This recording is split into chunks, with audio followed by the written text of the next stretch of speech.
I don't spend my time playing video games anymore. I spend it trying to decide which one is worth my time.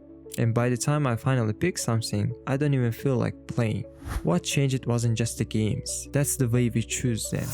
And without noticing it, many of us now spend more time looking for the game than actually playing it. When I was a kid, I didn't have money for games. Once a month, when our grandparents got their pension, they gave me and my brother a small amount of cash. We saved it carefully because that money meant only one thing: game CDs. At the best, we could buy 2 games a month, sometimes only 1. So choosing a game wasn't exciting, it was stressful. You stood there thinking, if I choose wrong, this is for the weaks. But once we bought the game, we played it no matter what. If it was hard, we learned it. If it was confusing, we pushed through. If it started slow, we waited. Not because the game was perfect, but because there was nothing else waiting behind it. That's why I still remember the first game I ever completed fully.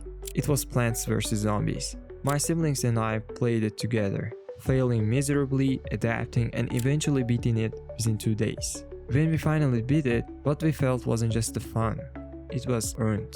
That feeling didn't come from the graphics or the content, it came from the commitment.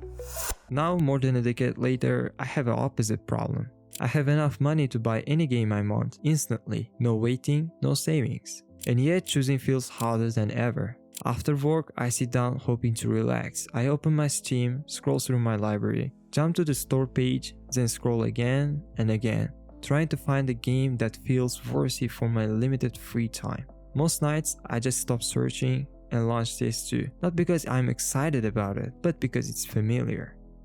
The last game I fully finished was a prototype, and that was 3 years ago. Since then, most games followed the same pattern. I played some halfway, abandoned others early, and barely started few at all. That's the time when I realized I wasn't running out of games, I was running out of commitment. So I started asking why.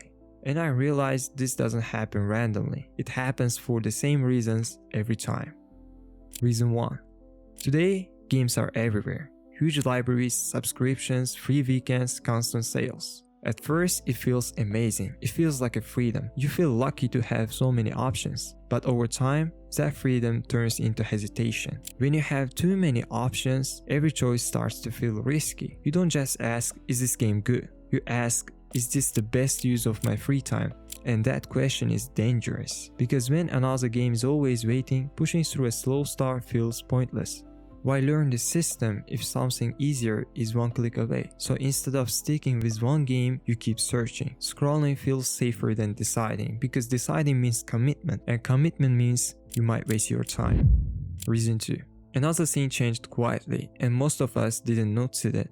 Today, we experience the game before we even play them. We watch before you buy videos, reviews, and gameplays. We read comments, we hear other people's opinions, and by the time we finally launch the game, our brain already knows what to expect. The surprises are gone, the mystery is gone. Instead of discovering things naturally, we start checking boxes. We compare everything to what we already saw online, and because of that, the games never get their fair chance. Many players quit not because the game is bad, but because nothing feels new anymore. So we leave early, not angry, not disappointed, just empty. Reason 3. There is also the way that modern games begin. Instead of easing you in, they often greet you with menus, events, tutorials, battle passes, long-lasting skill trees, and explanations before you even had a moment to breathe. After a long day, that doesn't feel like a relaxation. It feels like responsibility. Your brain is already tired, and now the game is asking you to learn rules, remember buttons, and make choices you don't even understand yet. So without thinking, you quit. Not because you hate the game, but because things start to feel exhausting. And every time this happens, your brain remembers one thing. Starting a new game feels heavy. Reason 4. Back in the days, quitting used to mean something. You owned the game, you paid for it, and that was it. If the game was slow, you stayed. If it was hard, you pushed through. Now, quitting is effortless. Just press Alt F4, uninstall, refund, and move on. There is no cost, there is no pressure, there is no reason to stay. And when quitting is that easy, staying feels optional. Most games need time before they click. But modern gaming really gives them that chance. Because we live before the game has time to grow on us. And reason 5. As adults, free time feels precious. We don't want to waste it. So when the game doesn't feel good right away, we panic. We think this isn't worth my time. But the truth is, many of the best games doesn't feel amazing in first hour. They grow slowly. When we were younger, time felt endless. Now every hour feels expensive. So instead of letting the game grow, we abandon it early, trying to protect our time but losing the experience. And here's the hardest part to admit. We are not actually looking for the games. We're looking for the feeling of curiosity, of immersion, of forgetting the time.